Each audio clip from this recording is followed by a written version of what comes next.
Assalamualaikum warahmatullahi wabarakatuh. Salam dan bahagia Bapak dan Ibu guru hebat. Saya Ismi Hidayah, guru SD Negeri 015 Tenggarong Seberang. Pada kesempatan kali ini, izinkan saya untuk memaparkan aksi nyata pada topik kedua, yaitu kurikulum merdeka, dengan menyebarkan pemahaman mengapa kurikulum perlu berubah.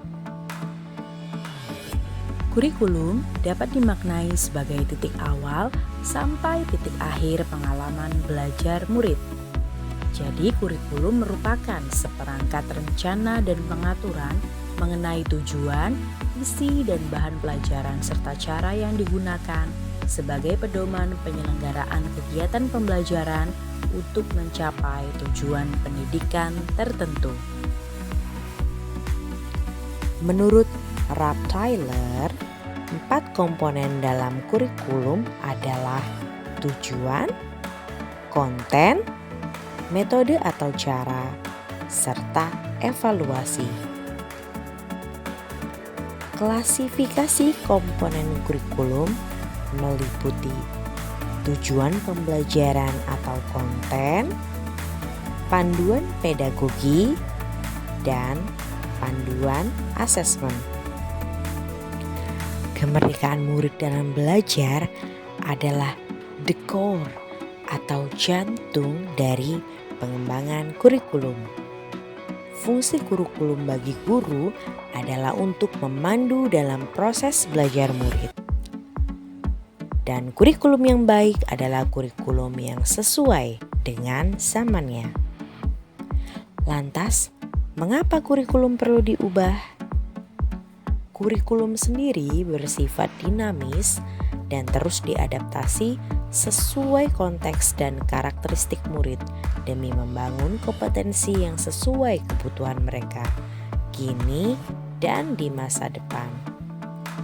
Jika kita mengingat kembali, menurut Ki Hajar Dewantara, maksud pendidikan adalah menuntun segala kekuatan kodrat yang ada pada anak-anak agar mereka dapat mencapai keselamatan dan kebahagiaan yang setinggi-tingginya, baik sebagai manusia maupun sebagai anggota masyarakat. Maka demi menuntun kodrat murid-murid kita, pembelajaran termasuk kurikulum harus menyesuaikan dengan kebutuhan mereka. Guru harus dapat mengikuti dan memahami tren kehidupan anak-anak masa kini. Ada sebuah pepatah yang mengatakan, "It takes a village to raise a child." Butuh seluruh desa untuk membesarkan seorang anak. Pepatah ini menyiratkan perlunya peran orang tua, masyarakat, dan sekolah dalam mewujudkan kurikulum yang berpihak pada murid. Sedangkan dalam merancang kurikulum, kita harus menempatkan rujukan yaitu kebutuhan, pendapat, pengalaman, hasil belajar, dan kepentingan murid. Selanjutnya, mengapa kurikulum perlu diadaptasi? Kurikulum memang dirancang oleh pemerintah pusat, namun murid memiliki kebutuhan yang berbeda-beda sesuai dengan lingkungannya. Oleh sebab itu, satuan pendidikan perlu melakukan adaptasi kurikulum dalam pelaksanaan pembelajaran sesuai dengan konteks dan karakteristik peserta didik. Kurikulum yang ditetapkan secara nasional perlu diadaptasi di tingkat satuan pendidikan. Apa ya alasannya? Letak geografis, keadaan lingkungan, ekosistem sekolah, faktor budaya dan sosiologis, serta perbedaan murid menjadi alasan mengapa kurikulum dari pemerintah pusat harus melalui adaptasi terlebih dahulu dan disesuaikan dengan kebutuhan murid di sekolah.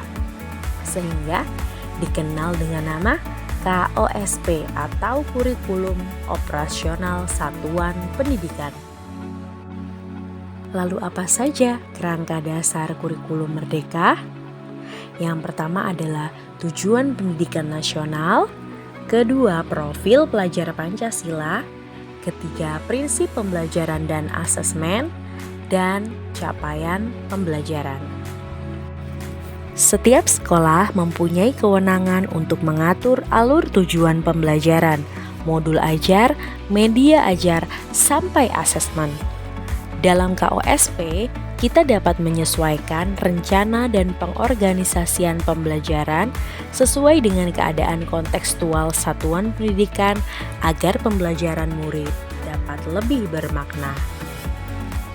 5 prinsip pembelajaran dalam paradigma baru atau kurikulum merdeka, yaitu mempertimbangkan kebutuhan capaian pembelajaran, membangun kapasitas belajar murid menjadi pembelajaran sepanjang hayat, mengarah pada masa depan yang berkelanjutan, menyesuaikan konteks kehidupan murid, dan mendukung perkembangan kognitif dan karakter murid.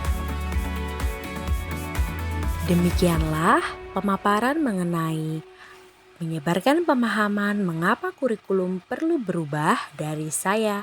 Mohon maaf untuk segala kekurangan. Sampai bertemu di lain kesempatan. Thanks for watching and wassalamualaikum warahmatullahi wabarakatuh.